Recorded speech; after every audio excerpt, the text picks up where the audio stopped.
ஒரு பொண்ணோட லைஃப்பை வந்து குலைக்கிறதுக்கு வந்து ஒரே ஒரு செகண்ட் போதும் அப்படின்னு வந்து சொல்லுவாங்க. ஆனா அந்த நிமிஷம் நம்ம கண்ணு முன்னாடி ஒன்று நடக்குதுன்னு பார்த்தீங்கன்னா அது எவ்வளோ கொடுமையா இருக்கும் அப்படின்னு வந்து யோசிச்சு பார்த்தீங்களா? சிறுடி காசியில் நடந்தது வந்து பார்க்கும்போது அப்படியே தான் வந்து நம்ம மனசை வந்து கிளியிற மாதிரி தான் வந்து இருக்குது. ஒரு பக்கம் சந்தோஷம், ஒரு பக்கம் நம்பிக்கை, இன்னொரு பக்கம் பார்த்தீங்கன்னா குடும்பத்தில் இருக்கிற எல்லாருமே சேர்ந்து கோயிலுக்கு போகிற அழகான மொமெண்ட் தான் அது. ஆனால் அந்த இடத்துல தான் ஒரு பொண்ணோட வாழ்க்கையோட அடையாளமாக இருக்கிற அவளோட தாலி கண் இமைக்கிற நேரத்தில் வந்து திருடிட்டு போயிடுறாங்க. கொஞ்சம் நினைச்சு பாருங்க, ஒரு பொண்ணு அவளோட லைஃப் ஃபுல்லாக அர்த்தமாக இருக்கிற அந்த தாலி அவளுக்கே வந்து தெரியாமல் போயிடுச்சுன்னா அது ஒரு திருட்டு மட்டும் இல்லை, அது அவளோட உயிரியே வந்து பறிச்சுட்டு போகிற மாதிரி தான் வந்து இருக்குது. அதுவும் யார் திருடுனாங்கன்னு தெரிஞ்சா அதை விட பெரிய ஷாக்கிங்காக வந்து இருக்குது. ஒரு சாமியார், ஆமாங்க, நம்பிக்கையாக வச்சு வீட்டுக்குள்ளே வந்து வர வச்ச அந்த சாமியாரே தான். இது எல்லாமே கேட்கறதுக்கு என்னதான் வந்து ஷாக்கிங்காக இருந்தாலுமே ஆனால் இதில் இன்னும் பெரிய கஷ்டம் என்னன்னு பார்த்தீங்கன்னா உண்மையை சொன்ன மீனாவை யாருமே நம்பவே இல்லை. அவள் என்னதான் வந்து எடுத்து சொன்னாலுமே அவளோட உண்மை எல்லாமே வந்து பொய்யா வந்து மாறிடுச்சு. அவளே வந்து குற்றவாளி மாதிரி வந்து காமிக்கிறாங்க. ஒரு பக்கம் உண்மை தெரிஞ்சவங்க, இன்னொரு பக்கம் அந்த உண்மையை வந்து அக்செப்ட் பண்ண ரிஜெக்ட் பண்ற ஈகோனால தான் வந்து ரிஜெக்ட் பண்றாங்க. இந்த ரெண்டு பேருக்கு நடுவில் மீனா வந்து சிக்கி தவிச்சிட்டு இருக்கா. அதே நேரத்தில் தாலியை இழந்த சீதா வந்து என்ன பண்றான்னு பார்த்தீங்கன்னா அவள் வாழ்க்கையை வந்து இடிஞ்சு விடுற மாதிரி வந்து ஃபீல் பண்ணிட்டு இருக்கா.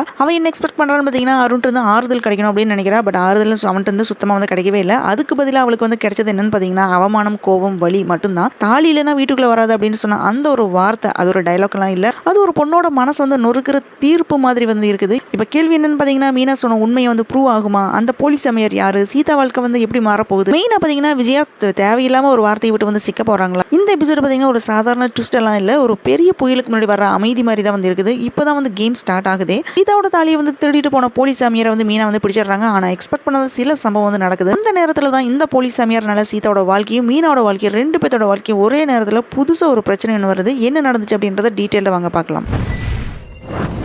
இந்த சீரியலில் இருக்கிற ஒவ்வொரு கேரக்டருக்கும் ஒரு பெரிய டேர்னிங் பாயிண்ட் ஒன்று இருக்குது. புதுசாக ஒரு வேன் ஒன்று வாங்கினால அதுக்கு பூஜை செய்யறதுக்காக வேண்டி ஃபேமிலியில் இருக்கிற எல்லாருமே வந்து சந்தோஷமாக வந்து கோயிலுக்கு போகிறாங்க. அங்கே சீதாவும் வரா. பூஜையெல்லாம் முடிஞ்சதுக்கப்புறம் எல்லாருமே வந்து சாமி தரிசனம் வந்து செஞ்சுட்டு இருக்கும்போது தான் சீதா சைலண்டாக நின்று ப்ரே பண்ணிட்டு இருக்கா. அப்போ தான் கண் நிமிக்கிற நேரத்தில் அவரோட கழுத்தில் இருந்த தாலி செயினை ஒரு பொண்ணு வந்து திருடிட்டு ஓடுறா. திருடிட்டு போன அந்த பொண்ணு பார்த்தீங்கன்னா அவசரமாக ஓடுறா. அந்த செயினை வந்து திருடிட்டு ஓடுற அவசரத்தில் அந்த ஓடுற பொண்ணு என்ன பண்ணுறான்னு பார்த்தீங்கன்னா முன்னாடி வந்து மீனா வந்து இடிச்சு தள்ளிட்டு எஸ்கேப் ஆயிடுறா. அந்த ஒரு ஸ்மால் மூமெண்ட் தான் லேட்டராக பார்த்தீங்கன்னா பெரிய க்ளூவாக வந்து மாறுது. முக்காடு வந்து போட்டுருந்தனால அந்த பொண்ணோட ஃபேஸ் வந்து மீனா வந்து கவனிக்கலாம். அதுக்கப்புறம் மீனா வந்து கோயிலுக்குள்ள போய் வந்து பார்க்கும்போது சீதா வந்து பதட்டத்தோட வந்து அழுதுட்டு இருக்கிறத பார்க்குறா. என்னாச்சு அப்படின்னு வந்து கேட்குறா. அப்பதான் வந்து தெரியுது தாலி வந்து காணாம போயிடுச்சு அப்படின்னு வந்து சீதா சொல்றா. வீட்லயே மறந்து விட்டுட்டு வந்துட்டியா அப்படின்னு வந்து மீனா வந்து கேட்குறாங்க. இல்ல, நான் கோயிலுக்குள்ள வரும்போது கூட அது என் கழுத்துல இருந்துச்சு அப்படின்னு சீதா வந்து உறுதியா வந்து சொல்றாங்க. அப்பதான் மீனாக்கு வந்து சந்தேகம் வருது. என்ன இடிச்சிட்டு போனா அந்த பொண்ணு தான் வந்து திருடி இருப்பாங்க அப்படின்னு வந்து மீனா வந்து திங்க் பண்றாங்க. அந்த டவுட் நேரா ஆக்ஷனா வந்து மாறுது. அதுக்கப்புறம் பாத்தீங்கன்னா மீனா கொஞ்சம் கூட யோசிக்காம உடனே வந்து ஓடுறாங்க. வேகமா கோயிலிருந்து வெளியே ஓடி போய் அந்த பொண்ணை வந்து துரத்துறாங்க. இந்த சீன்ல தான் மீனோட கேரக்டர் வந்து ஃபுல்லா வந்து எலிவேட் ஆகுது. இவளை வந்து யாரோ வந்து ஃபாலோ பண்றாங்க அப்படின்னு ஃபீல் பண்ண அந்த பொண்ணு இன்னுமே வந்து வேகமா வந்து ஓடுறா. ஃபைனலா ஒரு கடை முன்னாடி அவளை வந்து மீனா வந்து பிடிச்சிடுறாங்க. அவளோட முக்காடை வந்து எடுத்து பார்க்கும்போது தான் மீனாக்கு வந்து பெரிய ஷாக்கிங்கா இருக்குது. அந்த பொண்ணு வேற யாருமே இல்ல, விஜயாவோட வீட்டுக்கு வந்து பூஜை செய்யறதுக்காக வேண்டி வந்த சாமியார் தான். நீ ஒரு திருடியா அப்படின்னு வந்து மீனா வந்து கேட்கறா. அந்த பொண்ணு மீனோட கையை தட்டி விட்டுட்டு எகைன் வந்து தப்பிச்சு போயிடுறா. உடனே மீனா வந்து கோயிலுக்கு திரும்பி வந்து முத்து, அண்ணாமலை, விஜய் இவங்க எல்லார்ட்டையுமே நடந்த விஷயத்தை எல்லாத்தையுமே வந்து சொல்றான். சீதாவோட தாலியை வந்து திருடுனது அந்த சாமியார் தான் அப்படின்னு உறுதியா வந்து சொல்றா. இதை கேட்ட விஜய் வந்து செம்மையா வந்து ஷாக் ஆகுறாங்க. ஆனா உடனே அதை வந்து அக்செப்ட் பண்ணவே இல்லை. அப்ப விஜய் வந்து என்ன சொல்றாங்கன்னு பாத்தீங்கன்னா அவங்க வந்து பெரிய சக்தி வாய்ந்தவங்க, நீ போய் சொல்ற அப்படின்னு வந்து சொல்றாங்க. இந்த டைலாக் மீனாவை மட்டும் இல்ல பார்க்குற நமக்குமே வந்து கோவம் தான் வரும். வீட்டுக்குள்ள வர்றதுக்காக வேண்டி கதையெல்லாமே கட்டுற அப்படின்னு மீனா வந்து குத்தம் சொல்றாங்க. இதனால கோவப்பட்ட முத்து வந்து காமா வந்து என்ன கேட்கறான்னு பாத்தீங்கன்னா அந்த பொண்ணு திருடின்னு நான் ப்ரூவ் பண்ணிட்டேன்னா நீங்க என்ன பண்ணுவீங்க அப்படின்னு வந்து கேட்கறான். அதுக்கு விஜய் வந்து என்ன சொல்றாங்க பாத்தீங்கன்னா அப்படி நீ ப்ரூவ் பண்ணிட்டீங்கன்னா நான் மீனா வந்து ஆரத்தி எடுத்து வீட்டுக்குள்ள வந்து கூட்டிட்டு வருவேன் அப்படின்னு சவால் விடுறாங்க. இதுதான் இங்க டேர்னிங் பாயிண்ட் சேலஞ்சாவே இருக்குது.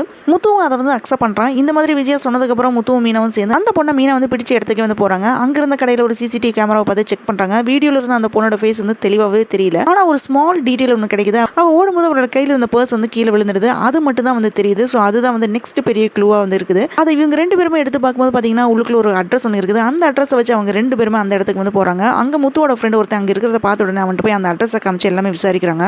அப்போ முத்துவோட ஃப்ரெண்ட் வந்து என்ன சொல்லணும்னு பார்த்தீங்கன்னா அது ஒரு சாதாரண இடமெல்லாம் இல்லை, திருட்டு நகை எல்லாமே விற்கிற டேஞ்சரஸான ஏரியா, அங்கே வந்து ஈஸியாக யாருமே வந்து போக முடியாது அப்படின்னு வந்து வார்ன் பண்றான். இதுல இருந்து தான் அந்த ஸ்டோரி பார்த்தீங்கன்னா கிரைம் த்ரில்லர் வைபுக்கு வந்து ஷிஃப்ட் ஆகுது. இதுக்கடையில் இன்னொரு பக்கம் சீதா வந்து வீட்டுக்கு போறா. தாலி வந்து தொலைச்சிட்டு வந்தது தெரிஞ்ச உடனே அருண் வந்து செம்மையா வந்து கோவப்படுறான். அவளுக்கு வந்து கொஞ்சம் கூட வந்து சப்போர்ட் பண்ணவே இல்லை. என்ன கூப்பிடாத இடத்துக்கு நீ ஏன் போன, அந்த தாலி என் அம்மாவோட நினைவு சின்னம், அது இல்லாம நீ இங்க வரவே வேண்டாம் அப்படின்னு சீதாவை திட்டினது மட்டும் இல்லாம அவளை வந்து அடிச்சு விரட்டிடுறான். இதனால சீதா வந்து சோகத்துல வந்து இருக்கா. இந்த சீன் பாத்தீங்கன்னா ஃபுல் இமோஷனல் பிரேக் டவுன் வந்து இருக்குது. Sita literally alone helpless broken ஆயிடுறா. ஃபைனலா முத்து வந்து சிச்சுவேஷன் வந்து புரிஞ்சுக்கிறான். அந்த டேஞ்சரஸா இருக்கிற அந்த இடத்துக்குள்ள வந்து போனோம் பாத்தீங்கன்னா சாதாரணமா வந்து போக முடியாது அப்படின்றத புரிஞ்சு முத்து என்ன பண்றான்னு பாத்தீங்கன்னா புது கெட்டப்ல வந்து உள்ள போகணும் அப்படின்னு வந்து பிளான் ஒன்று போடுறான். ஸோ இதுக்கப்புறம் நெக்ஸ்ட் எபிசோட்ல என்ன நடக்கும் அப்படின்றது எக்ஸ்பெக்டேஷன் அதிகமாயிட்டே தான் இருக்குது. இப்படி தான் இந்த எபிசோட் வந்து முடிவுக்கு வந்திருக்குது. அடுத்த எபிசோட் வந்து ஃபுல் ஃபயராக வந்து இருக்க போகுது. ஒரு உண்மை வந்து எவ்வளோ நாள் வேணும்னாலுமே நம்ம மறைச்சிடலாம். அதே மாதிரி ஒரு பொய்யை வந்து எவ்வளோ நாள்னாலுமே நம்ம வந்து காப்பாற்றிக்க முடியும். இன்னைக்கு சிகடைக்காசியில் நடந்த இந்த சம்பவத்துக்கு அப்புறம் ஒரு விஷயம் வந்து கிளியராக வந்து தெரியுது. உண்மை வந்து இப்போ கதவை தட்ட ஆரம்பிச்சிருச்சு. முத்து கையில் கிடைச்ச அந்த ஒரு க்ளூ ஒரு சாதாரண அட்ரஸ் மட்டும் இல்லை, அது ஒரு டேஞ்சரஸ் வேர்ல்டுக்குள்ள போகிற க்ளூவாக தான் வந்து இருக்குது. அந்த கதவை திறந்தா வெளியில் வர போகிற உண்மை விஜயோட வாழ்க்கையை வந்து புரட்டி போட்டுடலாம். ஆனால் அந்த இடத்துக்குள்ள போகிறது வந்து உயிரோடு வந்து விளையாடுற மாதிரி தான். அதனால தான் முத்து எடுத்த முடிவு என்னன்னு பார்த்தீங்கன்னா, நான் மார்வேஷத்தில் தான் உள்ள போவேன் அப்படின்னு ஒரு முடிவு எடுத்துருக்கான். இந்த ஒரு டிசிஷன் எடுக்கிறதுக்கு முன்னாடி அவன் ஒரு சாதாரண மனுஷனாக தான் வந்து இருந்தான். இப்போ ரிஸ்க் எடுக்கிற வீரனாக வந்து மாறிட்டான். இதே நேரம் பார்த்தீங்கன்னா சீதா அவளுக்குள்ள நடந்த ஒரு திருட்டு மட்டும் இல்லை, அவளோட மனசை வந்து உடஞ்சு நொறுங்குற நிலைமையில வந்து இருக்கான். தாலி இல்லைன்னா வீட்டுக்குள்ள வராது அப்படின்னு சொன்ன அந்த ஒரு வார்த்தை இன்னுமே அவளோட காதுக்குள்ள வந்து எக்கோ மாதிரி அவளோட சவுண்ட் கேட்டுக்கிட்டே தான் இருக்குது. அவள் வந்து தனியாக வந்து நிற்கிறா, யாருமே இல்லாமல். ஒரு பொண்ணு எப்படி கம்ப்ளீட்லி வந்து புரோக்கன் ஆகிறாளோ அப்படியே தான் வந்து நின்றுட்டு இருக்கா. இந்த ஒரு பக்கம் விஜயா இப்போ அவங்களுக்கு வந்து தெரியாம அவங்க கட்டண வலையிலேயே வந்து சிக்க போறாங்க அப்படின்னு தெரியல. ஏன்னா வந்து அவமானப்படுத்தணும் அப்படின்னு போட்ட அந்த சேலஞ்ச், அந்த ஒரு வார்த்தை மட்டும் இல்லை, அது அவங்களோட ஈகோவோட ஒரு சிக்னேச்சராக வந்து இருக்குது. ஆனால் அந்த சேலஞ்சு தான் நாளைக்கு விஜய்க்கு வந்து ஒரு பிக்கஸ்ட் ட்ராப்பாக வந்து மாறப்போகுது. இப்போ எல்லாமே ஒரு பக்கம் வந்து சேர்ந்துருக்கு. அது என்னன்னு பார்த்தீங்கன்னா, முத்து வந்து உண்மையை தேடி போகிறான். மீனா வந்து ப்ரூவ் பண்ணுறதுக்காக வேண்டி வெயிட் பண்ணிட்டு இருக்கா. சீதாவோட வாழ்க்கையை வந்து நொறுங்கி போயிடுச்சு. விஜயா வந்து சிக்க போகிறாங்க அப்படின்னு தெரியாமல் வந்து நின்றுட்டு இருக்காங்க. அடுத்த எபிசோட்ல முத்து வந்து அந்த டேஞ்சரஸான இடத்துக்குள்ள வந்து போயிட்டு என்ன பார்க்க போகிறான், அந்த போலீஸ் சாமியார் பின்னாடி இருக்கிற பெரிய ட்ரூத் என்ன, முக்கியமாக விஜயா உண்மையை வந்து ஃபேஸ் பண்ண போகிறாங்களா இல்லை வந்து மறைக்க போகிறாங்களா? இது ஒரு எபிசோட முடிவு மட்டும் இல்லை, உண்மையை வந்து வெடிக்க போகுது. அதுக்கு ரெடியாக இருக்கு. Thanks for joining with me. இந்த வீடியோ உங்களுக்கு பிடிச்சிருக்கும் நம்புறேன். இந்த வீடியோக்கு லைக் பண்ணுங்க, ஷேர் பண்ணுங்க, சப்ஸ்கிரைப் பண்ணுங்க. Have a great day.